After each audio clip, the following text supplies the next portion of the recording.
Angela is applying to join the library. Listen to the conversation and complete the form below. First, you have some time to look at questions 1 to 5.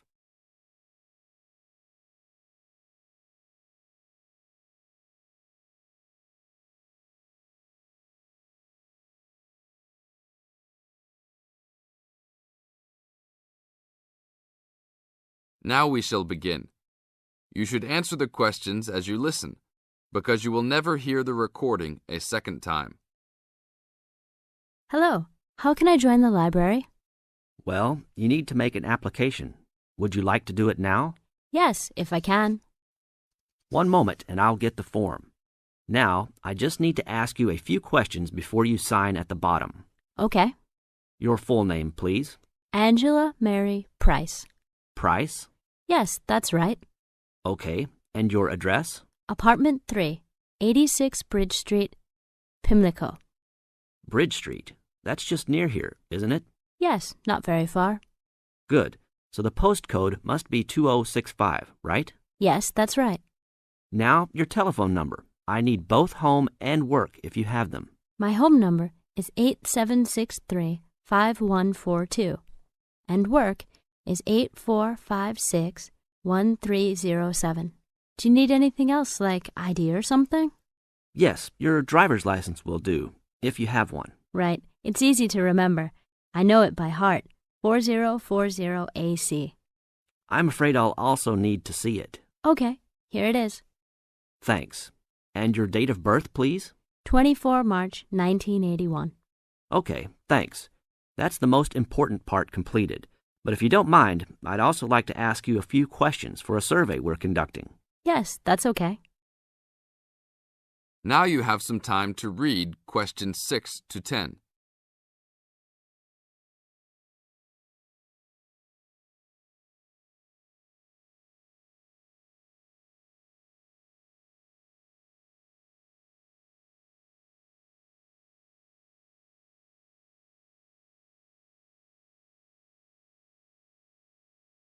As the conversation continues, answer questions 6 to 10. What kind of books do you like to read? Here's a list to look at. Oh, it varies from time to time, but I always like to relax and learn about other countries I might visit one day. I don't like anything too heavy or serious, unless it's about animals or the environment. I'm not really into sport very much. Anything else? Well, I do like entertaining at home. You know, dinner parties. So I suppose you'll have something for me in that line. The pictures in those books always make me hungry, although they never seem to turn out exactly as they look in the books. Fine. I think that's all I need now, except I need you to sign here on the application form. Oh, and I almost forgot. The membership fee is $20, which is refundable if you no longer stay a member. There you are. Do I sign at the bottom here? Yes, that's right. You can borrow books now if you wish, although your membership card won't be ready until next week. So if you want to borrow today, you can pick up your card when you return your first books. That's if you want to take some now. I think I will, but I'll have a look around first. Okay, take your time. That is the end of part 1. You now have half a minute to check your answers.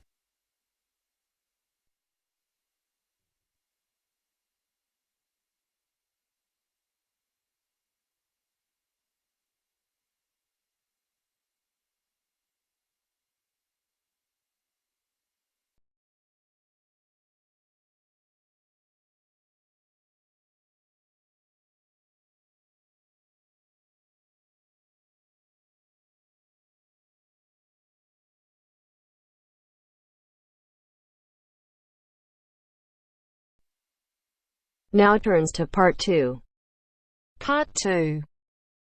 You'll hear someone talking to a group of university students.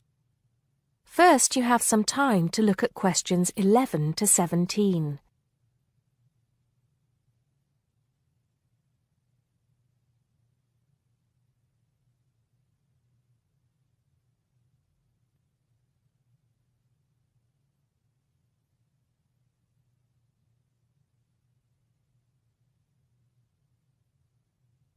Now listen carefully and answer questions 11 to 17. Good morning, everybody, and welcome to Upton University. I hope you are settling in and beginning to find your way around.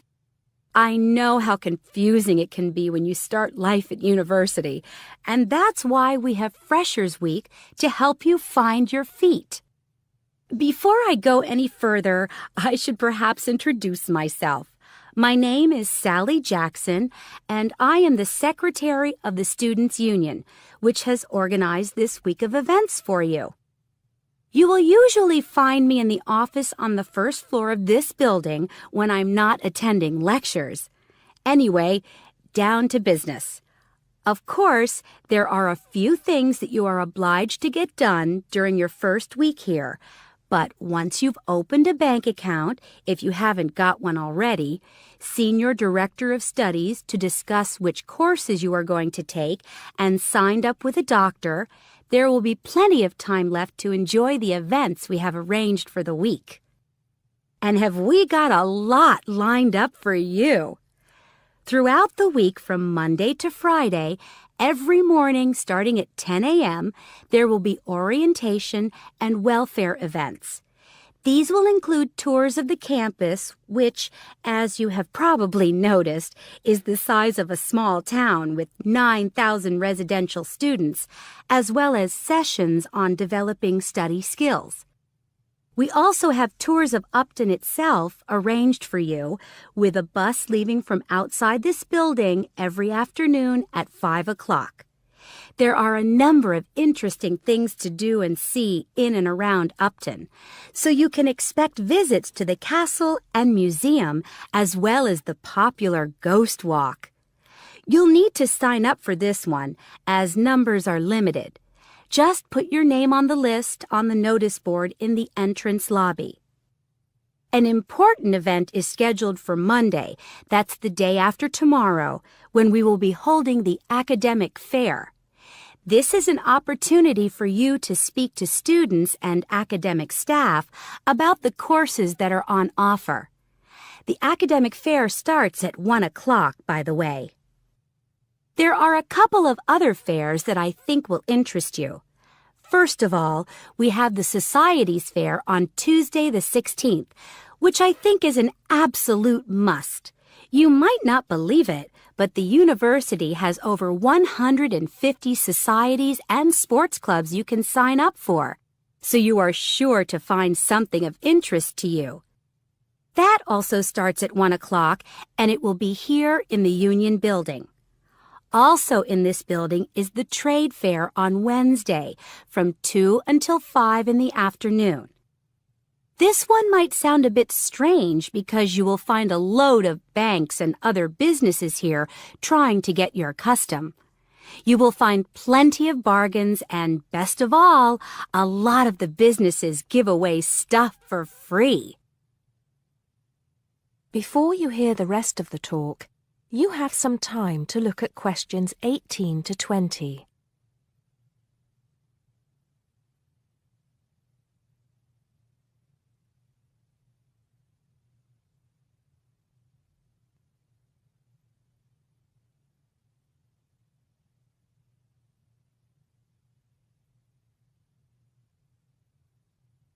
Now listen and answer questions 18 to 20.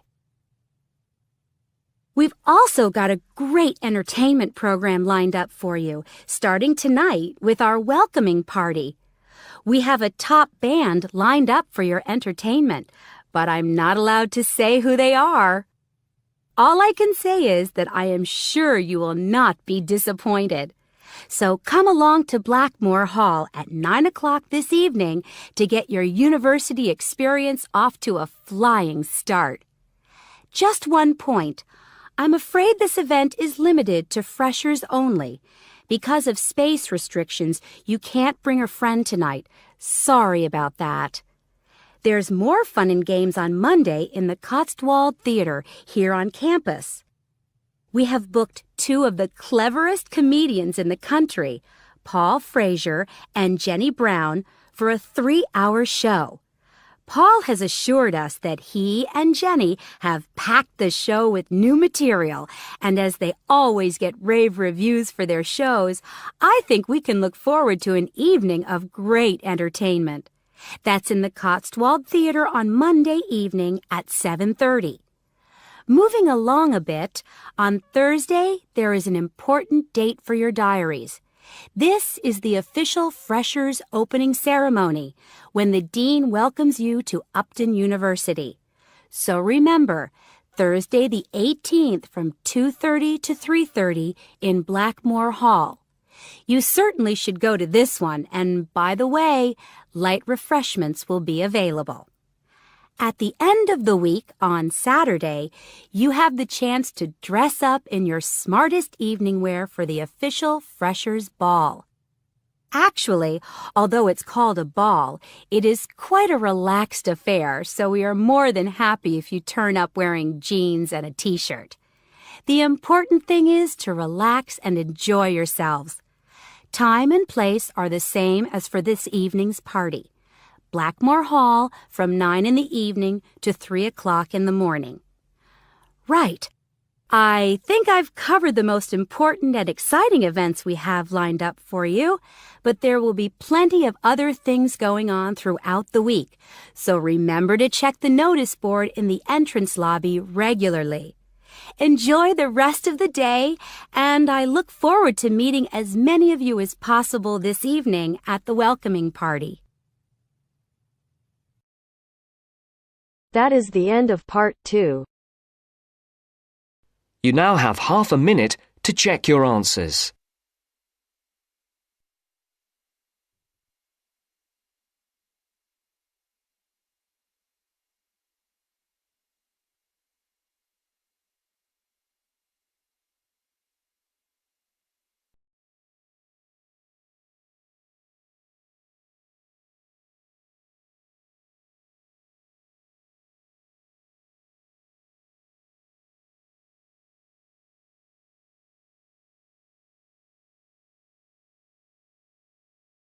Now turns to part 3.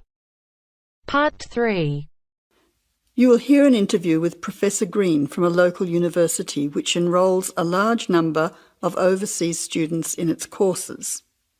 He is talking to Indra, a student representative, about the importance of attending lectures. First, you have some time to look at questions 21 to 24.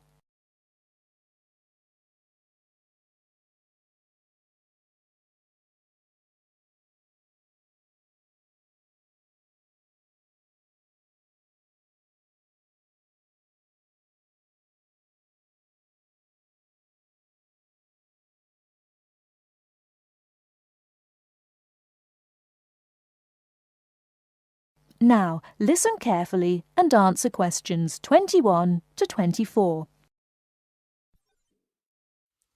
Good afternoon, Professor Green. Thank you for your time today. I wonder if you could explain why you think it is important for us to attend lectures in a course that we're studying. Well, despite the increasing dependence on online communication these days, I do think it is important. Apart from delivering the content of the lecture itself, I believe that there are some general communication benefits from having large groups of students together in one place. For lecturers, it is an opportunity for us to address many students together at one time. For students, it helps you to feel part of the wider learning community who are following the course. You can interact with each other both before and after the lecture to discuss the ideas and content, networking with each other and comparing your notes. But isn't most of this achieved, as you said, these days through online communication? Well, lecturers do communicate with students online, of course, but we usually only give a summary or notes of the lecture, so there are significant differences. When you go to lectures, you get more of an insight into what the lecturer considers important. We give additional commentary and anecdotes, and by voice emphasis, we can alert you to the key concepts, theories, and issues of the subject. By not attending lectures, you might miss crucial information about what we are expecting in an assignment. You know, these extra things can make a difference. Okay, but there are tutorials. There is a lot of interaction between students and lecturers in tutorials. Can't all this be done in tutorial discussion groups instead of having lectures? Yes, to some extent. But during lectures, the lecturers can sensitise you to the debates and the controversies that are dealt with in the literature. This can help you think more critically about the subject. So then, when you come to the tutorial, you'll be able to come with some questions and ideas for discussion.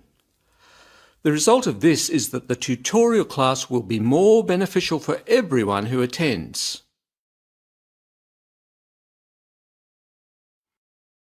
Before you hear the rest of the talk, you have some time to look at questions 25 to 30.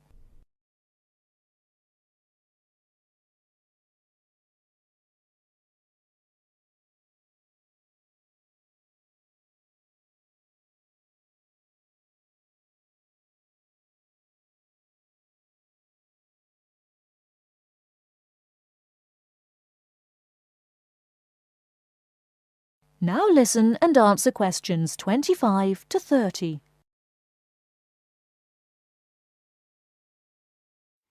I see your point.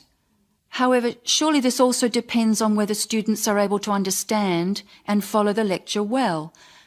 What strategies do you recommend to help students get the most out of lectures? I would say that first of all, it is important to do some pre-reading. By doing this, you get an orientation to the topic. You'll become familiar with the key terms and you'll be able to follow the lecture points more easily. I also think it is good to arrive early to collect handouts and to find a seat where it is easy to see and hear what is going on. Then, importantly, during the lecture itself, you need to be attentive. I know from experience that it is often difficult to be attentive. What can students do to improve their attentiveness during the lecture? I think that there are two keys to following a lecture successfully: using the visual cues and using active listening techniques. By maintaining eye contact with the lecturer and following how the lecturer makes use of the slides, whiteboard and so on, you are using the lecturer's visual cues, which help make the structure of the information clear and give you a sense of what's important. Then, using active listening techniques will also help you to process the information. What do you mean by active listening techniques? Well, you need to pay attention to the methods the lecturer uses to highlight important information. As I said before, in the spoken language of a lecture, we get the benefit of things such as stress and intonation, use of examples and anecdotes, as well as the language signals used to show relationships between ideas. Yes, I see what you mean. These things will be missing in written summaries. And what about taking notes? Does that help? Taking notes helps you to concentrate, so I would certainly advise you to do that. It's difficult to listen and write good notes at the same time, so it does take some training. Yes, taking notes needs a lot of practice, I've found. Do you have any other advice? Well, I can't finish without stressing the importance of formulating questions while you are listening. During the lecture, you should ask yourself questions about the content of the lecture and the points you are following.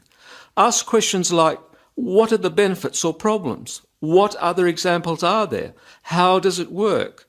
Why does this happen? This will keep you focused and actively engaged in the content of the lecture. Professor Green, thank you very much for your valuable tips and your time today. You are very welcome. That is the end of part 3. You now have half a minute to check your answers.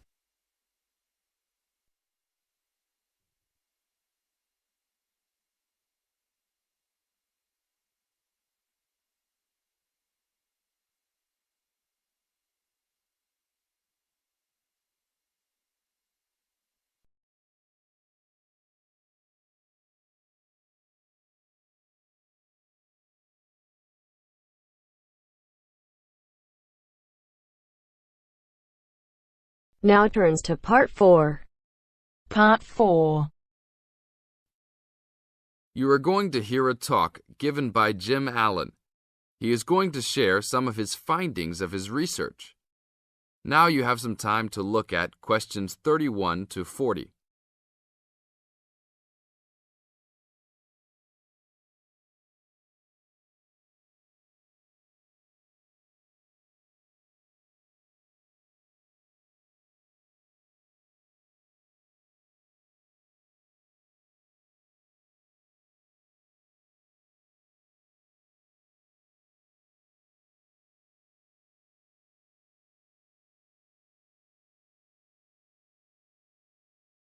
Now, listen carefully and answer questions 31 to 40. Good morning. Today we'll be hearing from Jim Allen, who will be sharing some of the findings of his research project from last term. Jim. Thanks. Well, to start with, a little bit of background about the project. As you can see, our title is something that is relevant to everybody in this part of the world: water safety. These days, there's a lot more to water safety because of the increasing number and range of boats and other things people use on public waterways. I'd become interested through reports on radio about the number of incidents involving small powerboats and individual watercraft such as jet skis. It seemed to me that because these craft were essentially recreational and didn't require licenses to use, there was very little opportunity to influence the users towards being safety conscious. So, I decided to make this the focus of the project. For the research, we mainly relied upon talking to people, asking them questions in preference to using a written questionnaire. We interviewed a wide range of people at a number of popular swimming locations over 2 consecutive weekends and asked them what they'd observed or experienced themselves. The respondents were both male and female, but the men were just slightly in the majority. We were pleased with their willingness to talk about the subject, and all told, interviewed 145 people over the 2 weekends. So, what were the findings? As you can see, 86% of people reported having had some type of problem. A surprisingly large percentage, 27%, commented that they had found it necessary to shout at an offending powerboat, but the main type of problem was the deafening sound that some of the boats made. On occasions, this led to swimmers deciding to move to another location. So what strategies did people adopt to ensure their own comfort and safety? Let's have a look at the figures. First, it was noticeable that there were often distinctly different answers between men and women. It was mainly the women, for example, who said they should try to choose places where boats couldn't go, whereas it was usually the men who said you shouldn't have to move if you were there first, so you should shout at them if necessary. Both men and, it was women who said you should call the authorities if the situation gets too dangerous or the powerboat drivers are acting irresponsibly. Then I had thought it would be mainly women, but both sexes made the point that above all, it's important to get children away from any possible danger.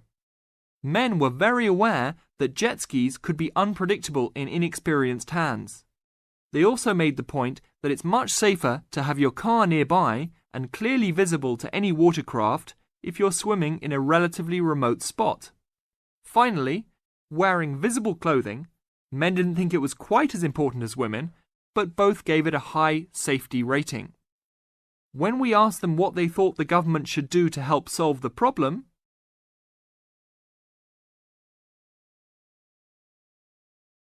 That is the end of part 4.